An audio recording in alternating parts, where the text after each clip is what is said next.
Hey guys, welcome back to my channel. I am the Jess in Sunday Jess, and this week I wanted to give you guys a missionary vocab lesson because after making 100-something videos on this channel, I realized that I probably use so many terms about the mission that a lot of new people do not understand.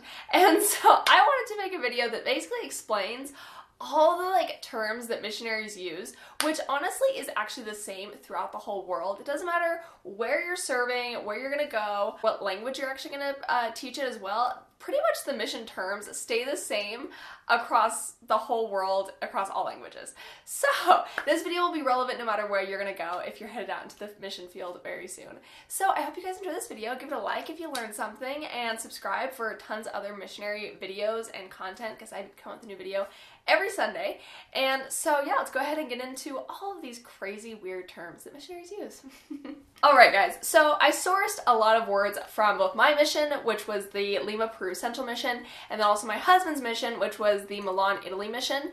Like I said, these words are pretty much the same, used throughout the entire world. So these aren't necessarily just mission specific, but definitely words that we used. So I have a giant list and we'll go ahead and get started. So what we're gonna start off with first is the category of mission life. First you get your mission call, right? That is the letter that comes in the mail that tells you, you're gonna go on a mission, you received your papers, you're accepted to go, and here's where you're gonna go. So your mission call can also come online now, an email form, and it basically just tells you where in the world you're gonna be serving and what language you're gonna be serving in. And so after you get your mission call, you get your report date, which your report date is the day that you will report to the MTC. And MTC is another one, which is Missionary Training Center. There's I can't remember how many missionary training centers there are throughout the world. Of course, the most popular, original one is actually here in Provo, Utah. I started my mission in the Peru MTC, but basically you spend anywhere from 3 to 6 to sometimes even 9 weeks, depending if you are learning a language or not as a missionary, actually in the MTC. While you are in the MTC, you will obviously be assigned a companion, and you will have companions throughout your entire mission. If you're a sister, you're gonna get another girl companion, and if you're an elder, you're gonna get another boy companion. And when you get actually into the mission field, which is actually a term that we use to describe your real mission, because every missionary starts out in the MTC for 3, 6, 9 weeks, depending on the language that you're learning, and then you go to the mission field, which is your actual mission that you've been assigned to. My husband served in the Milan, Italy mission, but he came to Provo, Utah first for 6 weeks, learned Italian, kind of, and then was flown to Milan, Italy, which is the actual mission field, so I hope that makes sense. When you actually arrive to the mission field, you are born. It's your first day in the field, you're born. You also can be considered a greenie. That is a term because, you're fresh out, you're green, you're new. That's just another really popular term that people use to refer to new missionaries.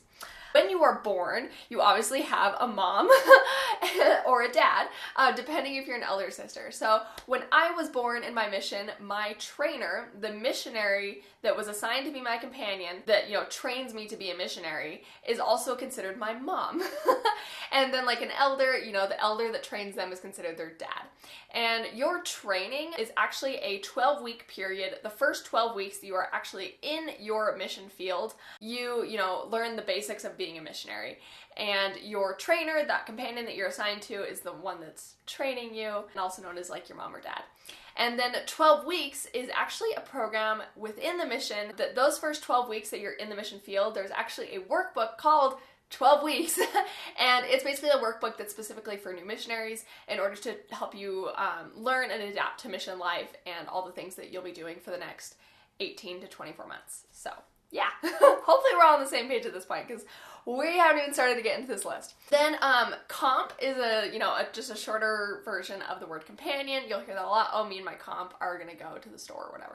The next word that will come into play is bottle breaker. So after your 12 weeks as a new missionary are done, you are done with your training, you oftentimes get a new companion, not always, but the companion that you have right after you finish your training is also known as your bottle breaker because they are, breaking your bottle. You're not a baby anymore, you're an adult.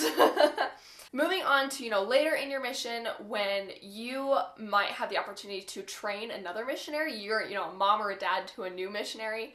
A lot of times, you can also refer to those new missionaries as your son or daughter when you are training, just like they refer to you as their mom or their dad. And then as you get towards the end of your mission, a term that you'll hear a lot of missionaries use all over the world is the term trunky. So this is kind of a weird word because it doesn't matter what language you're speaking, everyone still says trunky. What I think it refers to is because like missionaries, when they are like tired, when they're done with their mission, like they, you serve for, like as a sister, you serve for 18 months, come like 14 or 15 months, you're tired of being a missionary maybe, and you just want to go home, and you're like, not homesick, but like you just want to be done, you're considered trunky. And this isn't a good term. You don't want to be considered trunky as a missionary. I think it originates from like missionaries that used to just like pack their bags, like their suitcases or trunks, and just like wait on the side of the road because they were just done with their mission and they wanted to go home. So you'll hear that term a lot. It's not a good thing. You don't want to be considered trunky. And once, your 18 or 24 months hits, you're actually done with your mission, you die. You were born into the mission field, but then once you finish your mission, you die. And so a lot of times you'll hear missionaries say like, oh yeah, Sister Johnson died. And so she finished her mission, she's done. Or a lot of times you'll say that I killed Sister Johnson. If, say, I was Sister Johnson's last companion before she went home, she was done, I can say that, I killed her, or I'm going to kill her, because she's headed home as she's my companion, and she died. So, yeah, that sounds so weird, but I hope that makes sense. And then finally, once obviously you're done with your missionary, you are a returned missionary because you have returned back into the real world, no longer a missionary, but you're an RM or a returned missionary. And so that's just a title that people use in the church to say, that person served a mission. Moving on to titles now, senior and junior companion. So when you are in a companionship, you have, 2 sisters or 2 elders. Oftentimes, there is one elder or sister that is older than their companion. They've been in the mission field for longer. It doesn't necessarily have to do with your real physical age of like 22 or 23 or whatever, but actually how long you've been in the mission field. And so usually the missionary that's been in the mission field the longest is considered the senior companion, and obviously the one that has less time is known as the junior companion. But this can range depending on the situation. I've had situations where I was a senior companion, even though I had less time in the mission field than another companion. Some missions don't even do senior and junior companion.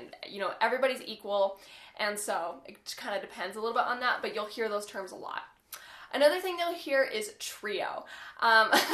Sometimes missionaries aren't just in 2s, sometimes they're in sets of 3. So I probably had 3 or 4 trios in my mission where actually 3 sister missionaries, we were all together. Now, sister training leaders is something you'll hear a lot too if you're a sister missionary. Depending on the amount of missionaries in your mission, there will be specific companionships of sister missionaries that are known as sister training leaders, and they are in charge of a certain group of other sister missionaries, maybe 8 or 10 other companionships of sisters, but that is what a sister training leader is, or an STL.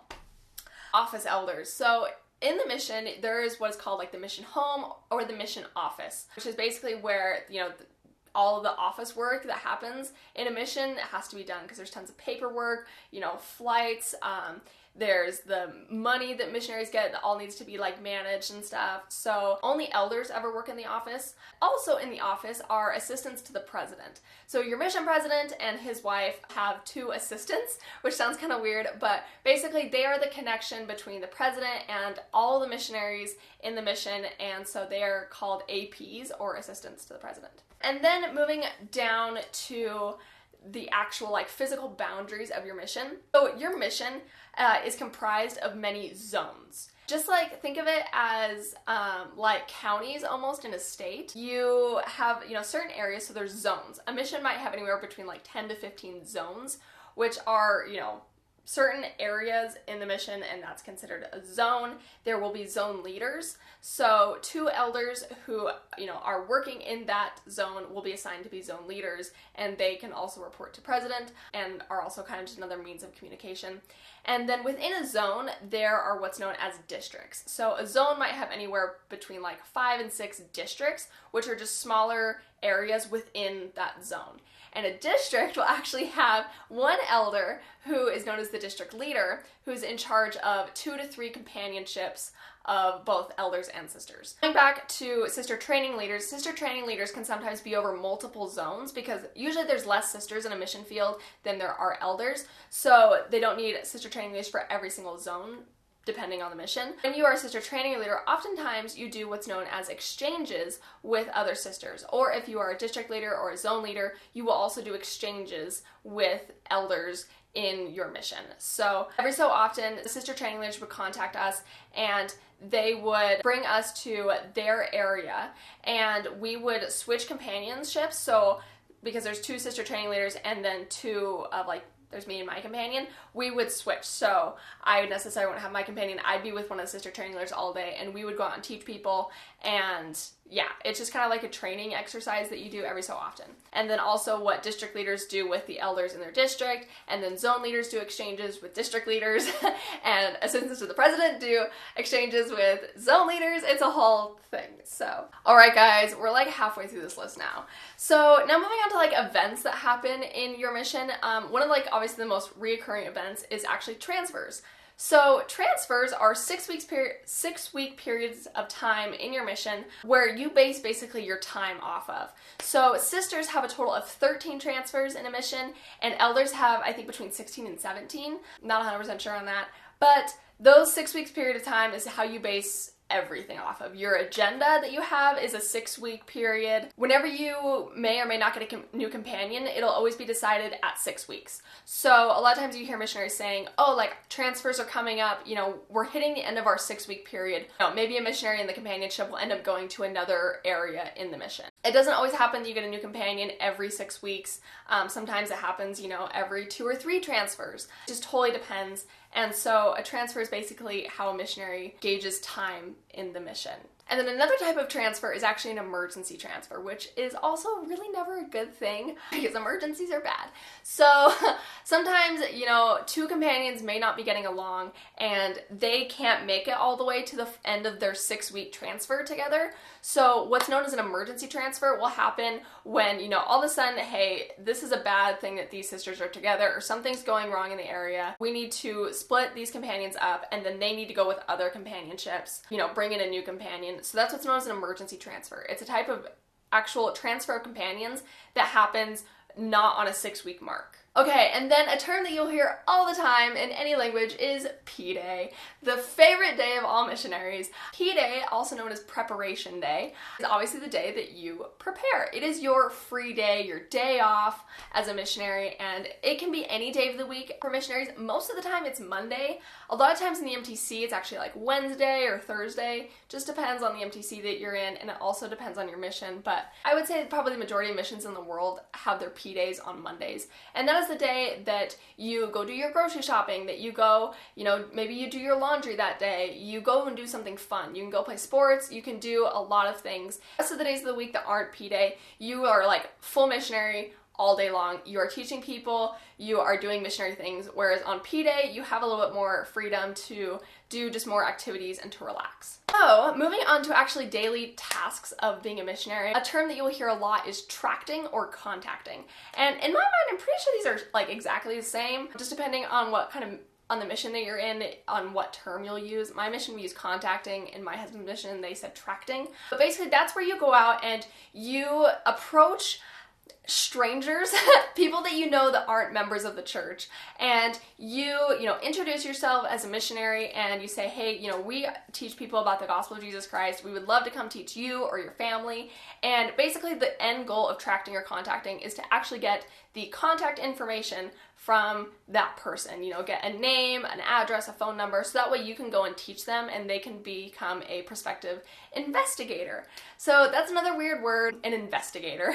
Someone who is investigating the church. They are not a member, they're not a baptized member of the church. They are somebody who is, investigating, they're learning more, they're taking the missionary lessons, and they are investigating. So, and then another term you'll hear a lot in contacting is actually pass along cards, which I don't think I have any anymore, but basically they are little tiny cards that your mission will give you, and sometimes they have a scripture on them, sometimes they have pictures of like Bible stories or just like pictures of Jesus Christ, and it usually has like spots where, you know, the missionaries can write their names and a phone number to contact them, and it has maybe the address of the local church. And so we use those a lot in contacting. We used to call them contacting cards, and that's what like you give to people as you are contacting.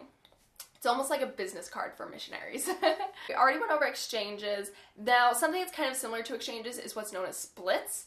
Now, splits usually only happen for like a couple hours at a time, but maybe you have 2 sets of missionaries, so 4 missionaries total, that are living in the same house. Well, sometimes, you know, the companions might split up and go different ways, or if you are a companionship and you have 2 lessons that are going on at the same time to go, you know, teach people, a lot of time you can split up with members. So 2 members of the church can go with the missionaries, so it'll be like 1 member of the church and a missionary, and 1 member of the church and the missionary, and they always have to be the same gender as the missionaries as well, and so they can go out and teach both of those lessons at the same time, and that's what's known as splits, because you're splitting up the companionship and they're going either with other missionaries or other members of the church. And then moving on from that, a blitz. This kind of goes under contacting and zones. A lot of times zones and districts will do what is called a blitz activity, or a contacting activity, where all the missionaries in that district or that zone go to one area of a companionship, and they will contact people for a couple hours, and it's basically just a way to get tons of referrals and basically just be able to, you know, talk to a lot of people at one time and be able to generate leads for those missionaries to go out and teach. SYL, or speak your language. This is something we didn't really use this in my mission, but my husband did. So obviously if you are learning a new language as a missionary, like I learned Spanish, my husband learned Italian, it's good to speak your language because you need to learn how to actually speak that language. And so sometimes when you get 2 native English speaking companions together, they don't want to speak the mission language, which is like Spanish, because, you know, it's natural just to want to communicate in your original language, but it's good to speak your language or do SYL, so that way you can actually learn and grow and study the language.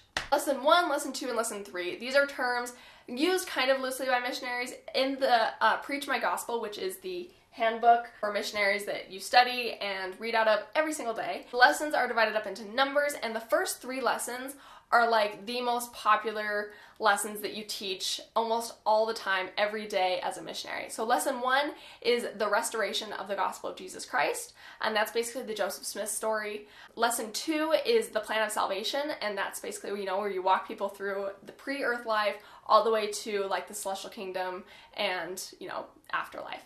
And then the 3rd lesson is the gospel of Jesus Christ, where you teach people about like faith, repentance, baptism, receiving the Holy Ghost, and repentance. Oh my gosh, I can't believe I'm forgetting. No, it's not repentance. I can't think of it in English. You need to endure to the end. There we go. That's what it is. So you'll hear missionaries a lot say, oh, we're teaching lesson 1, we're teaching lesson 2, or lesson 3. And so those are always the same. And after that, there are still more lessons, but those ones aren't necessarily numbered. Every single day you plan. You go over the people that you have scheduled to teach. You talk about what you're going to teach them with your companion, and you plan your day. Well, then also every week you do what's known as weekly planning, where you take a step back, you look at the overall progress of your investigators, and you see, what are things that we can do to actually really help these people. We can plan for a week in advance. And within weekly planning, there's weekly goals. So every single week, you make a goal for that week, hey, we're going to have maybe 20 lessons. We're going to have, 100 contacts.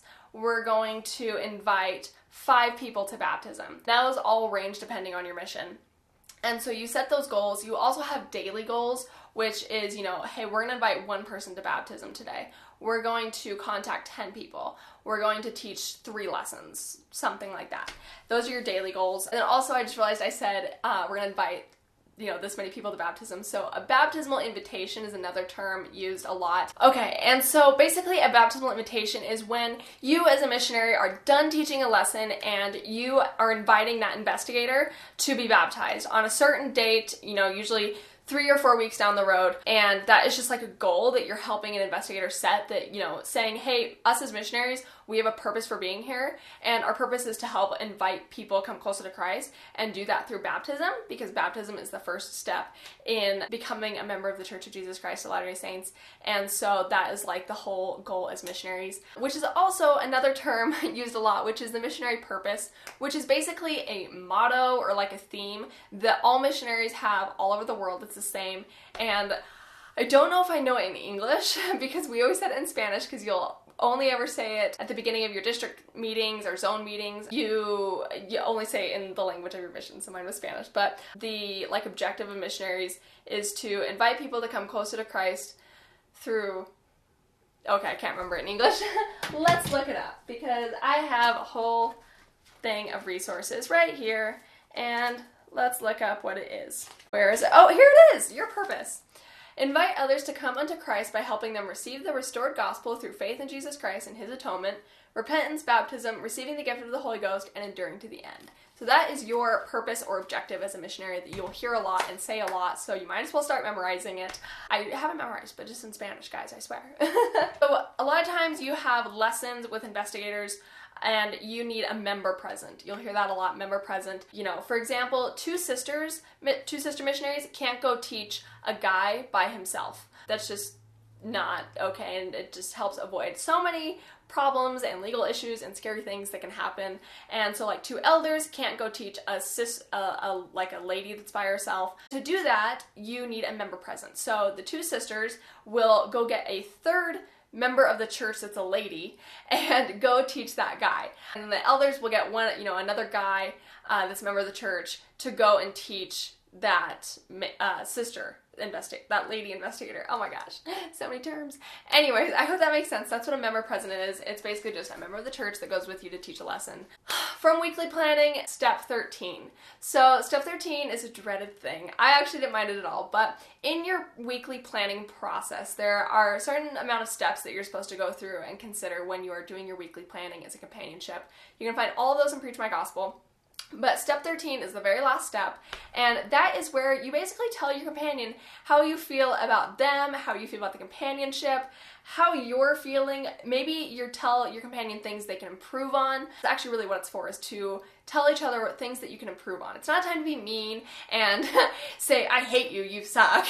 It's a time to, you know, repair any issues that you might have as a companionship, because when you're living with somebody 24/7 that basically was a complete stranger to you before the mission, problems are gonna arise, you know. Maybe one companion's cleaner than the other one. Maybe one leaves dishes all over in the sink. Maybe the other one says things that the other missionary thinks are mean or rude or whatever. And so it's a time, it's like a safe space to bring up those things and talk about them and move past them and grow as a companionship. And it's a great thing. It can be a little hard sometimes when you have companions that you don't actually like. Most of the time when you are obviously with companions that you do like, you rarely have problems, and it's a fun step, and you basically just ask, hey, do you hate me? And your companion says, nope, don't hate you, and that's it. So alright guys, we are on to the last section, which is, I've just labeled random terms because some of these are just bizarre. But your white handbook or white Bible. So as a missionary, you have a white handbook. It's about this big. Mine's not white anymore because it's really gross and dirty.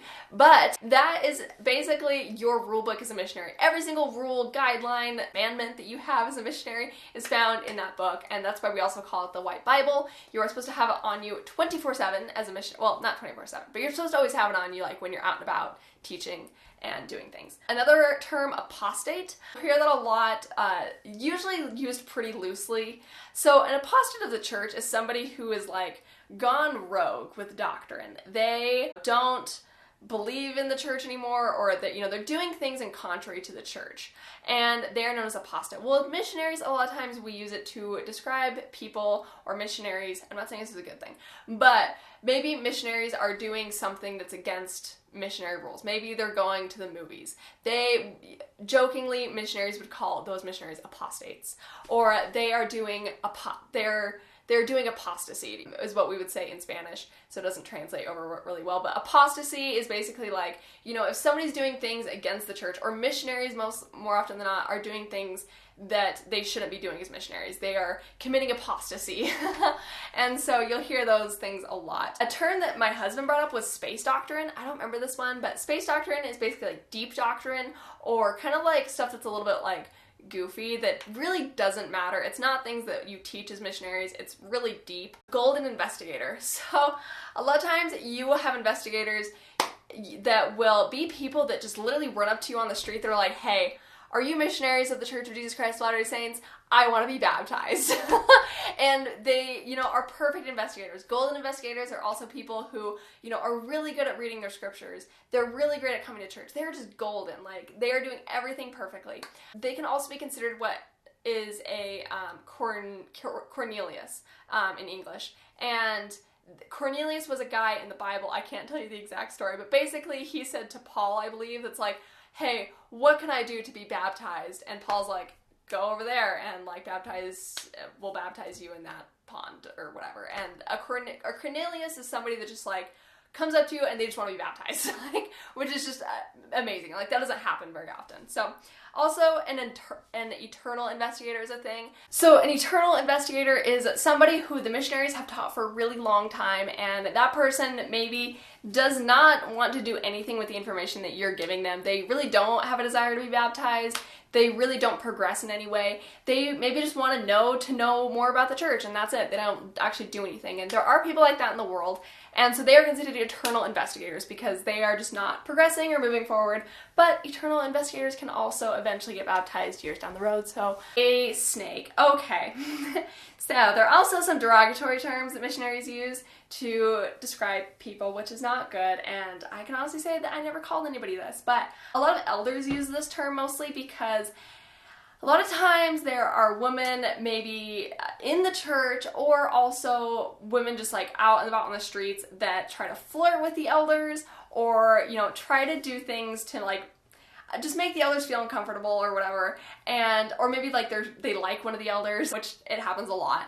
They are known as a snake. And so a lot of times you hear like elders say like, oh, she's a snake. You know, she's not interested about learning about the church. She's just interested in the actual elders. So that is a term that you'll hear a lot that's not good, and I don't encourage that you use it. Now another term is J-dubs. You will hear this a lot. Jehovah's Witnesses. Jehovah's Witnesses. Yes, I say that wrong. Which is another religion. A lot of times you see them out and about on the streets as well as missionary because they have their own missionaries, which are like their members, and most of them are like older people. A lot of times instead of like saying, oh, Jehovah's Witnesses, they're just called J-dubs, like JW for short, Jehovah's Witness, and then the word W gets turned into dub. J-dubs. Now, a Dear John or Dear Jane letter. You will also hear this a lot. On P-days, you email your family, and no, you can write letters, but no one really writes letters anymore as missionaries. You all email, and then now can call home. A Dear John or a Dear Jane is when, you know, for example, if I had a boyfriend in the mission, which I did, but he's my husband now and he didn't Dear John me, but say I had a boyfriend in the mission that broke up with me over an email, or say I'm a girl who has a boyfriend who's a missionary and I break up with him over a letter, that's known as a Dear John or a Dear Jane. So it's like someone, you know, actually writing out, Dear John, like, we're breaking up. So sisters get Dear Janed, elders get Dear Johned. So Mormon Standard Time, MST. Mormon Standard Time is a term used to describe the tardiness and lack of punctuality that is found within members of the church. And it varies depending where in the world you serve. Mormon Standard Time is a joke that, you know, that members are always late to things, and it's just, you know, Mormon Standard Time is always like 15 minutes late, I think. Something like that. Motab. This is probably still kind of used, but because they're not called the Mormon Tabernacle Choir anymore, they're the Tabernacle Choir at Temple Square. I don't know if people still use Motab, but Motab was an abbreviation of Mormon Tabernacle Choir, but just Motab. Sweet Spirit. This is another term you'll hear elders use a lot. Not a good term. So Sweet Spirit is basically just a girl, and maybe she doesn't have the best appearance in the world. A lot of times elders will refer to her as a sweet spirit because, you know, deep down she has a sweet spirit. She might not have it all together on the outside, but she's a sweet spirit. So that's a term that elders use that's not great. And then finally, a weird term that we'll end on, which I'm kind of upset that we have to end on this term, but it's a dog, a D-O-G, which is daughter of God. So this is, I don't know of anybody who actually uses this term, but it can be used as a joke where like, oh yep, she's a dog. Like, she's a daughter of God. It's also kind of right there with like sweet spirit a little bit. So I hope you guys learned something and hopefully at least got a good laugh at these terms, because you will hear them if you're around missionaries or if you serve a mission yourself. So anyways, I'm pretty tired and that was a lot of words, but you will definitely need to know those as you go into the mission field. And it kind of gives you a little bit of a heads up on, you know, how a mission works and what transfers are and zones and districts and sister training leaders and all that stuff. So if you learned something, like this video, subscribe down below for mission videos almost every other week. I have an entire playlist linked up here that is all mission prep videos that you definitely need to watch before going out to the mission field. I give some great advice because I served once upon a time a long time ago. So, hope you guys have an amazing week and that you enjoyed this video, and I will see you next time. Bye!